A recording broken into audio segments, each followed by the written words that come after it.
सदर ट्रंप के गजा तामीर नौ मंसूबे के खिलाफ अरब लीग का मुतबादिल मंसूबा सामने आ गया। इस्लामी ताउन तंजीम ने अरब लीग के मंसूबे की तौसीख कर दी। चीन और यूरोपीय ममालिक ने भी अरब मंसूबे की हिमायत कर दी। अरब मंसूबे पर काम करने के अज़म का इजहार कर दिया। बरतानवी, फ्रांसीसी, जर्मनी और इटली वज़राए ख़ारजा ने मुश्तरका बयान में कहा, अरब मंसूबा गजा तामीर नौ का हकीकी रास्ता है। मिस्र का कहना है कि अरब ममालिक से मंजूर शुदा मंसूबे को इस्लामी ममालिक की हिमायत भी हासिल हो गई। ट्रंप ने गजा के शहरी फ़लस्तीनियों को मिस्र या उर्दन मुंतकिल करने की तजवीज़ दी थी।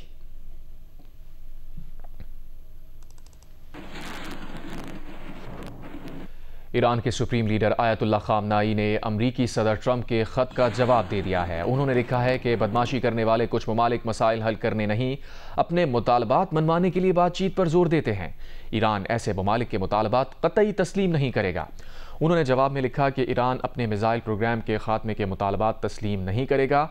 गुज़िश्ता रोज़ अमरीकी सदर डोनाल्ड ट्रंप ने ईरानी लीडर आयतुल्लाह खामनाई को ख़त लिखा था। ख़त में जौहरी मुआहदे के लिए बातचीत की दावत दी थी और कहा था कि यही ईरान के लिए बेहतर होगा, दूसरी सूरत में हमें कुछ और करना होगा।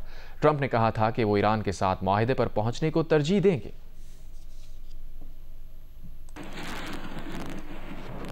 यूक्रेन के सदर ज़ेलेंस्की ने कहा है कि उनका मुल्क अमेरिका के साथ तामीरी बातचीत के लिए तैयार है। एक बयान में उन्होंने कहा, वो अगले हफ्ते सऊदी अरब में अमरीकी नुमाइंदों से तामीरी गुफ्तगू के लिए पुरअज़्म हैं। उम्मीद है बातचीत में ज़रूरी इक़दामात और फैसलों पर इत्तफ़ाक़ होगा। यूक्रेन जंग के पहले लम्हे से ही अमन का मुंतज़िर है। हकीकत पसंदाना तजावीज़ मेज़ पर मौजूद हैं। अमल के लिए तेज़ी और मौसर अमल ज़रूरी है। यूक्रेनी सदर ज़ेलेंस्की पीर को सऊदी अरब के दौरे में वली अहद मोहम्मद बिन सलमान से भी मुलाकात करेंगे।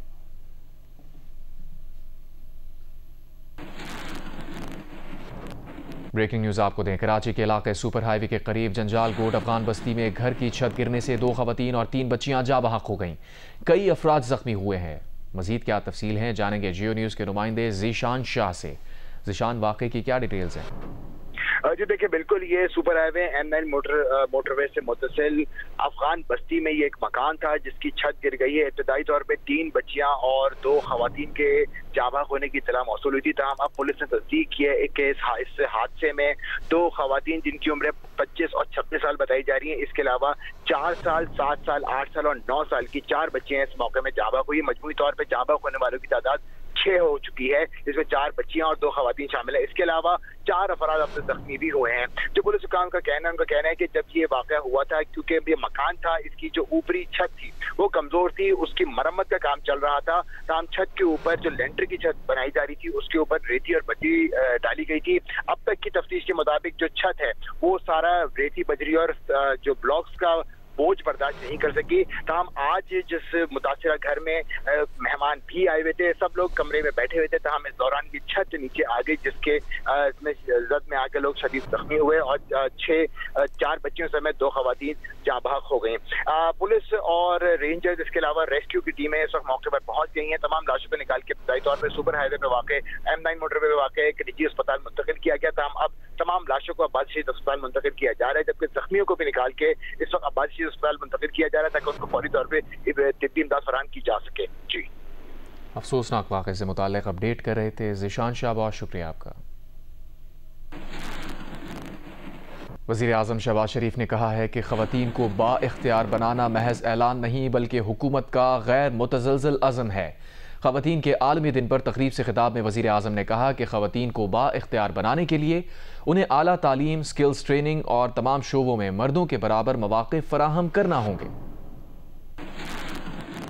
हमें मिलकर आज के दिन इस बात का अहद करना चाहिए कि ख़वातीन की एम्पावरमेंट, उनकी आला तालीम, उनकी वोकेशनल ट्रेनिंग, स्किल ट्रेनिंग, मुख्तलिफ फील्ड्स में ये अपॉर्चुनिटीज़ हम जब तक उनको बराबर मर्दों के मुकाबल मुहैया नहीं करेंगे, and this is not an announcement, it's a mission, it's a commitment, unwavering commitment of my government that we will ensure that our female population, they are fully empowered in time to come in collaboration with provincial governments so that Pakistan find its high place in the community of nations। और इंशाअल्लाह ये ज़रूर होगा, लेकिन एक शर्त है, मेहनत, मेहनत और मेहनत। सिक्योरिटी फोर्सेस ने ज़िला टांक में खारजी दहशतगर्दों के खिलाफ ऑपरेशन किया है। ISPR के मुताबिक ऑपरेशन में 3 खवारिज हलाक कर दिए गए। खवारिज की मौजूदगी की इत्तला पर किए गए ऑपरेशन में खवारिज के ठिकाने को मौसर तरीके से निशाना बनाया गया। मारे गए खवारिज से असलहा और गोला बारूद बरामद कर लिया गया। हलाक खवारिज सिक्योरिटी फोर्सेस और मासूम शहरियों के खिलाफ मुतअद्दिद दहशतगर्द सरगर्मियों में मुलव्विस थे। ISPR के मुताबिक सिक्योरिटी फोर्सेस मुल्क से दहशतगर्दी के नासूर को जड़ से ख़त्म करने के लिए पुरअज़्म है।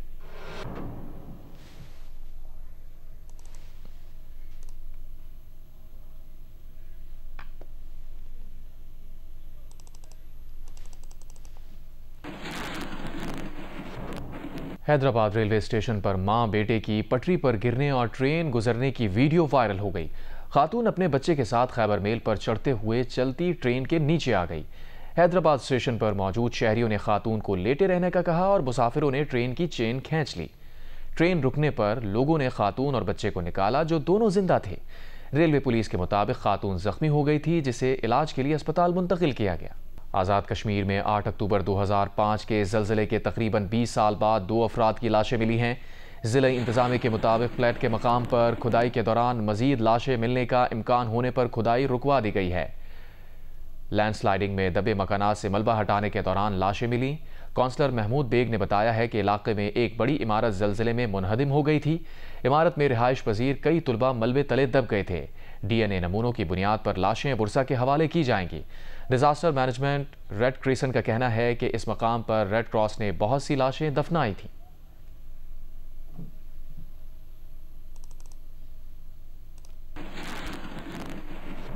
फ्रांस के मशहूर फैशन डिजाइनर महमूद भट्टी की पाकिस्तानी बीवी ने खावंद के खिलाफ दावा दायर कर दिया। महमूद भट्टी से भी हक महर और माहाना खर्चा दिलवाने की दरख्वास्त कर दी। हुमैरा भट्टी ने कहा कि महमूद भट्टी से उनकी शादी 10 मार्च 2022 को हुई। महमूद भट्टी ने निकाहनामे में अपनी पुरानी शादियों से मुताल्लिक झूठ बोला, जबकि महमूद भट्टी अपनी 3 बीवियों को तलाक दे चुके हैं। महमूद भट्टी ने भी कहा है कि वो अपनी बीवी को फ्रांस में रखना चाहते हैं, वो फ्रांस वापस आ जाए। मेरी बीवी हुमैरा भट्टी की भी पहले से एक शादी हो चुकी थी जो मुझसे छुपाई गई। मेरी बीवी नमाजी औरत है, मैं उससे प्यार करता हूँ। हुमैरा भट्टी के दावे पर लाहौर की फैमिली अदालत ने महमूद भट्टी को 20 मार्च को तलब कर लिया है। हुमैरा भट्टी ने कहा है कि उनकी महमूद भट्टी से शादी पाकिस्तान के साथ साथ फ्रांस में भी रजिस्टर्ड हुई, मगर 2023 से महमूद भट्टी ने उनके साथ जालमाना रवैया इख्तियार करना शुरू कर दिया। महमूद भट्टी ने निकाहनामे में अपनी एक शादी और 3 बच्चे लिखवाए, लेकिन फ्रांस में शादी रजिस्टर्ड हुई तो पता चला कि वो 3 औरतों को पहले ही तलाक दे चुका है। दूसरी जानिब महमूद भट्टी ने कहा कि वो अपनी बीवी हुमैरा भट्टी से प्यार करते हैं। लोगों ने उनकी बीवी का जहन खराब किया है। उन्होंने अपनी बीवी को नहीं छोड़ना, वो पेरिस आकर उनके पास रहें। महमूद भट्टी ने कहा कि पाकिस्तान की अदालतों उनके अहम केसेस चल रहे हैं। सवाल यह है कि मेरी बीवी ने मामला 3 साल बाद क्यों उठाया।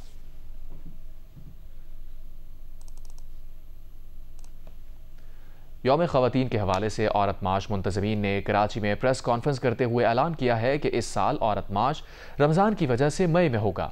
शीमा किरवानी ने कहा कि हर तबके की ख़वातीन के हुकूक समेत दीगर मसाइल पर बात की जाएगी। इस साल सिंध में मुजव्वज़ा नए केनाल बनाने समेत मुख्तलिफ मौज़ूआत उजागर करेंगे। जमार जोखियो रिपोर्ट कर रहे हैं। औरत मार्च की जानिब से कराची प्रेस क्लब में प्रेस कॉन्फ्रेंस मुनक्किद की गई, जिसमें सिविल सोसाइटी, हुकूक निस्वां, मूरत मार्च, औरत मार्च सखर समेत मुख्तलिफ इलाकों की नुमाइंदगी थी। समाजी कारकुन शीमा किरमानी ने कहा कि इस साल औरत मार्च कराची में 11 मई को मुनक्किद किया जाएगा। उन्होंने कहा कि ये तासुर गलत है कि औरत मार्च एलीट कैप्चर का शिकार है।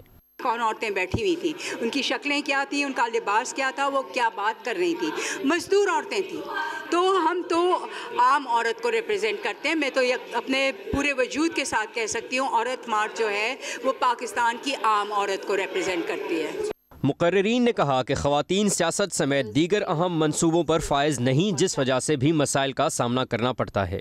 हमारे यहाँ पे जो है 5% भी जो ख़वातीन वो ऐवानों में नहीं है, और जो ऐवानों तक पहुँचती हैं तो उनको वो सीटें या वो वजारतें दी जाती हैं जो काबिल कबूल नहीं होती, या जो है वो आम लोगों से उनका ताल्लुक़ नहीं होता है, तो वो कारकर्दगी बेहतरी की तरफ नहीं आ रही होती। माहीगीर खातून रहनुमा ने कहा कि FCS को माहीगीरों के हवाले किया जाए और औरतों की नुमाइंदगी भी दी जाए। प्रेस कॉन्फ्रेंस में दरिया सिंध से 6 नहरें निकाले जाने के खिलाफ भी नारेबाजी की गई। कैमरामैन सरवर रजा के साथ जम्मार जोखियो, जियो न्यूज़, कराची। ख़वातीन के आलमी दिन के मौके पर कराची में होम बेस्ड वर्कर्स के तहत रैली का इनेकाद किया गया, जिसमें मुख्तलिफ शोबों से ताल्लुक़ रखने वाली ख़वातीन शरीक हुईं। शुरका का कहना था कि सिंध में माहौलियाती तब्दीली से इंडस डेल्टा की तबाही, सैलाबी सूरत हाल, आबी वसाइल की गैर मुनसिफाना तकसीम और ज़मीनों पर गैर कानूनी कब्ज़ों ने अवाम के माशी और माशरती मफाद को ख़तरे में डाल दिया है। रिपोर्ट कर रहे हैं वकास आलम अंगारिया। 8 मार्च का दिन दुनिया भर में ख़वातीन के आलमी दिन के तौर पे मनाया जा रहा है। कराची में भी home based women workers federation की जानिब से आबी वसाइल की गैर मुनसिफाना तकसीम, ज़मीनों पे कब्जे और ग़िज़ाई बहरान के खिलाफ रैली का इनेकाद किया गया। रैली में बड़ी तादाद में ख़वातीन के साथ मर्द हजरात ने भी शिरकत की। इस विमेन वर्कर्स फेडरेशन की जनरल सेक्रेटरी ज़हरा खान का कहना था, सिंध तहजीब हुकूमती पॉलिसियों की वजह से तबाही के दिहाने पर पहुँच चुकी है। माहौलियाती तब्दीली, सैलाब, आबी वसाइल की लूट मार और इंडस डेल्टा की तबाही ने अवाम की ज़िंदगी को ख़तरे में डाल दिया है। पाकिस्तान में आज भी जो है वो ख़वातीन जो मेहनत कश है उनको ये सारी सहूलत जो है वो इवन मिनिमम वेज भी यहाँ पे नहीं मिलता। आज भी औरतें जो है 37,000 सैलरी है, लेकिन आज भी जो है वो 12,000, 15,000, 20,000 पे जो है ना ख़वातीन काम कर रही हैं। 90% औरतों के पास कोई जो है अपॉइंटमेंट लेटर नहीं है यहाँ पे, और वो थर्ड पार्टी कॉन्ट्रैक्ट सिस्टम पे हायर हैं सारी की सारी। थर से आई किसान खातून का कहना था कि अगर इस्तेहसाल जारी रहा तो रैली मज़ीद बड़ी होगी। ज़मीनों पे जो अभी कब्जा चल रहा है, पानी का मसला हो रहा है, तो वो औरतें यही बोलती है, भाई अगर खेतों में पानी नहीं होगा तो हमारे बच्चे बूढ़े हम कैसे गुजारा करेंगे, और पानी के बगैर तो हम जिंदा भी नहीं रह सकेंगे। ये मुतालबा है हमारी औरतों का। महकमा मौसमियात ने आज से 16 मार्च के दौरान चित्राल, मरी, गिलगित बिल्तिस्तान, कश्मीर में बारिशों की पेशगोई की है। 10 मार्च को इस्लामाबाद, रावलपिंडी, अटक, जहलम, चकवाल, पेशावर, चारसद्दा, मर्दान में बारिशों का इम्कान है।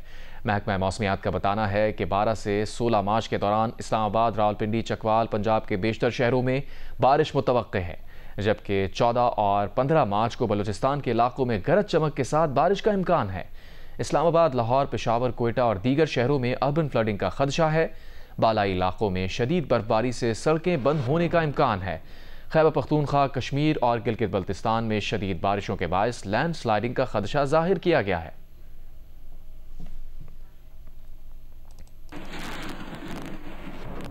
रवां साल जनवरी में कोयटा में मुबैना तौर पर गैरत के नाम पर कत्ल होने वाली हिरा अनवर से मुताल्लिक अमरीकी अखबार न्यूयॉर्क टाइम्स ने अहम इंकशाफात किए हैं। अमरीकी अखबार ने अपनी रिपोर्ट में लिखा है कि हिरा के वालिद मुबैना तौर पर तफरीही दौरे का बहाना करके उसे पाकिस्तान लेकर गए थे, जहां मुबैना तौर पर कत्ल की साजिश की गई। अखबार के मुताबिक अमरीकी रियासत न्यूयॉर्क के शहर यॉन्कर्स के स्कूल में ज़ेर तालीम हिरा टिकटॉक वीडियोज़ बनाती थी और नौजवान अमरीकी गुलकार जैन मलिक उसका पसंदीदा सिंगर था। अखबार ने स्कूल प्रिंसिपल का हवाला देते हुए लिखा है कि हिरा अपनी मर्जी से ज़िंदगी गुजारना चाहती थी और अपनी राय देने से कभी नहीं घबराती थी। रवां साल जनवरी में पाकिस्तानी निजात अमरीकी लड़की हिरा को उसके वालिद और मामू ने कोयटा में मुबैना तौर पर गैरत के नाम पर कत्ल कर दिया था। पुलिस के मुताबिक गिरफ्तार मुल्जिमान का इल्ज़ाम था कि हिरा नामुनासिब वीडियोज़ बनाती थी।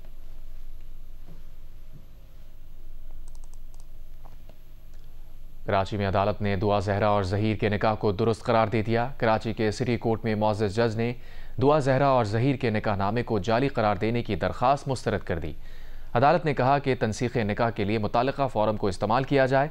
दुआ जहरा को कमसिन करार देकर शेल्टर होम मुंतकिल किया गया था। शेल्टर होम से दुआ जहरा अपने घर मुंतकिल हुई थी। वाज़ेह रहे कि दुआ जहरा ने वालिद के ज़रिए तनसीख निकाह की दरख्वास्त दायर की थी। याद रहे कि गुज़िश्ता साल जुलाई में अदालत ने लड़की की कस्टडी वालिदैन के हवाले करने का हुक्म देते हुए वालिदैन को 2 लाख रुपए के ज़ाती मचलके जमा कराने का हुक्म दिया था।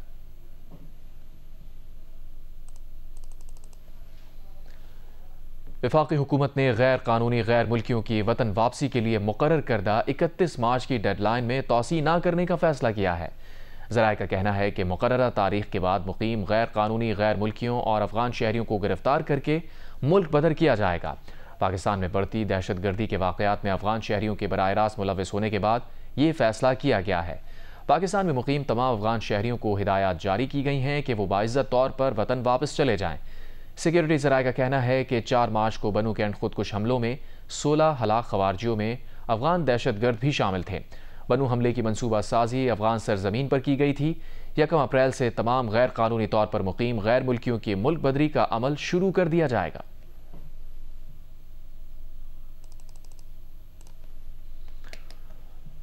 दूसरी जानिब ईरान ने रवां साल 11 लाख अफगान मुहाजिरीन को मुल्क से बेदखल कर दिया, जिनमें से तकरीबन 50% दोबारा ईरान में दाखिल हो चुके हैं। ईरानी वजीर दाखिला इस्कंदर मोमिनी का कहना है कि ईरान मजीद मुहाजिरीन को जगह देने से कासिर है। सरहदों की निगरानी सख्त की जा रही है ताकि गैर कानूनी दाखिले रोके जा सकें। पाकिस्तान और ईरान 2021 में अमरीकी जंग के खात्मे के बाद से अब तक 27 लाख अफगान बाशिंदों को वापस भेज चुके हैं। तालिबान हुकूमत ने पाकिस्तान और ईरान से मुतालबा किया है कि वो अफगान मुहाजिरीन की वापसी के अमल को ज़बरदस्ती के बजाय मुनज़्ज़म तरीके से सरअंजाम दें। तालिबान के अबूरी वज़ीर बराए मुहाजिरीन मौलवी अब्दुल कबीर ने पाकिस्तानी नाज़िमुल उमूर उबैदुर्रहमान निज़ामानी और ईरानी सफ़ीर अली रज़ा से मुलाकात में कहा कि अफ़गानिस्तान को मुहाजिरीन की वापसी के लिए मज़ीद वक्त दिया जाए ताकि दो तरफ़ा मुज़ाकरात के ज़रिए एक मुनासिब तरीक़ाकार तरतीब दिया जाए।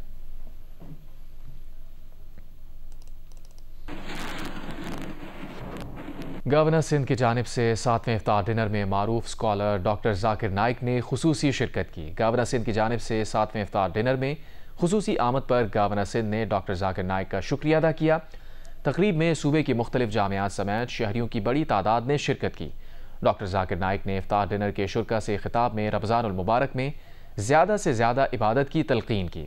इस मौके पर गवर्नर सिंध ने डॉक्टर जाकिर नाइक से जुल्म का शिकार मुस्लिम उम्मा के लिए खुसूसी दुआ भी करवाई। जजीरा बुद्दो कराची के साहिल के करीब बहरा अरब में एक छोटा जजीरा है। जजीरा बुद्दो को दरपेश माहौलियाती चैलेंजेस ने उसके कुदरती हुस्न को शदीद नुकसान पहुँचाया है। सनती फुजला, प्लास्टिक का कचरा और अस्पतालों का फुजला इस जजीरे पर मुसलसल जमा हो रहा है, जो समंदरी हयात के साथ मकामी माहौलियाती निज़ाम को भी शदीद मुतासिर कर रहा है। हुकूमती सतह पर समंदरी आलूदगी कम करने के लिए इक़दामात की कमी है। ऐसे में कराची के बाशऊर शहरी इस जजीरे को आलूदगी से महफूज करने में सरगर्म हैं। उनीबा ज़मीर शाह भी इस सफाई मुहिम का हिस्सा रही। कराची के साहिली जज़ायर जो कभी कुदरती हुस्न और सुकून का गहवारा थे, आज प्लास्टिक और तिब्बी फुजले के ढेर में तब्दील हो रहे हैं। जजीरे समंदरी माहौलियाती निज़ाम में इंतहाई अहम होते हैं। ये बहुत से नायाब आबी हयात का घर होते हैं। ऐसे ही बहुत से जो आबी हयात हैं वो इन जजीरों के आसपास के माहौल में ही ज़िंदा रह पाती हैं। बहुत सी मछलियाँ, कछुए और परिंदे इन जजीरों को अपनी अफजाइश नस्ल के लिए भी इस्तेमाल करते हैं। ये बुड्डू जजीरा है जो कराची के साहिल से करीब बहरा अरब में वाक़ है। यहाँ इंसानी आबादी तो नहीं, लेकिन हाँ इंसानों के ज़ेर इस्तेमाल अशिया जा बजा कचरे की सूरत में बिखरी ज़रूर नज़र आती हैं। पीछे जो है वो इब्राहिम हैदरी है, रेरी गोट, लट बस्ती और बाकी शहर, तो ये सारा कचरा जो है ये शहर से ही आता है। और हमने हर किस्म का कचरे को अलग रखा है क्योंकि इसमें से कुछ रिसाइकिल भी हो सकता है। देखा है कि यहाँ पे जूतियाँ बहुत सारी हैं, शीशे की बोतलें बहुत हैं। सबसे ज़्यादा मिकदार में हमें वो स्टायरोफोम नज़र आया है। स्टायरो तो ये भी आप समझें फ़िशिंग गेर ही होता है। जाल भी हैं। ये जाल बहुत ख़तरनाक होता है समंदरी मखलूक के लिए, ख़ास तौर पे जो मेडिकल वेस्ट है, मतलब आप समझें खून की शीशियाँ तक हमें यहाँ पे मिली हैं और इसमें सिरिंज भी लगा हुआ है। तो ये तो इंतहाई ख़तरनाक हैज़र्डस वेस्ट है। अब आप अगर इधर नंगे पैर चलें तो आप सोचें आप कितना ख़तरा है। दुनिया भर में तकरीबन 5 मिलियन से ज़्यादा लोग सालाना मेडिकल वेस्ट से मुतासिर होते हैं और अपनी जान गंवा बैठते हैं। तकरीबन 2.5 लाख टन से ज़्यादा मेडिकल फुजला पाकिस्तान में बनता है, जिसका प्रॉपर ठिकाने लगाना बहुत ज़रूरी है। मेडिकल वेस्ट से बहुत सारी बीमारियां फैलती है, जिसमें hepatitis B, HIV, hepatitis C। यहाँ पे ये जो वेस्ट जनरेट होता है उसी जगह पे इसको सेग्रीगेट करना चाहिए और जो इन्फेक्शियस वेस्ट है उसको प्रॉपर तरीके से साइंसी बुनियादों पे ठिकाने लगाना चाहिए। माहिरीन के मुताबिक हमें सिंगल यूज़ प्लास्टिक के इस्तेमाल को तर्क करना होगा। हमें रिसाइकलिंग और चीज़ों के दोबारा इस्तेमाल की हिकमत अमली को अपनाना होगा ताकि कचरे की मिकदार को कम से कम किया जा सके और कुदरती वसाइल का तहफ़्फ़ुज़ मुमकिन बनाया जा सके। WWF पाकिस्तान के मुताबिक प्लास्टिक वक्त के साथ टूट कर नहायत बारीक ज़र्रात यानी माइक्रो प्लास्टिक में तब्दील हो जाता है, जो इंसानों समेत आबी हयात के लिए ज़हर कातिल साबित होता है। 3 हफ्तों तक ये नौजवान कुदरती हुस्न को बचाने की जिद्दोजहद इस जजीरे से कचरा चुनकर करते रहे। जब कई थैले भर गए तो ये कचरा इब्राहिम हैदरी में सॉलिड वेस्ट मैनेजमेंट के हवाले इस उम्मीद पर किया गया कि फिर किसी साहिल या समंदर की जीनत नहीं बनेगा। ये सिर्फ सफाई की नहीं, जिम्मेदारी की कहानी है। ऐसी जिम्मेदारी जो हम सब पर आयद होती है। कैमरामैन सरवर रजा के साथ उन्नीबा जमीर शाह, जियो न्यूज़, कराची।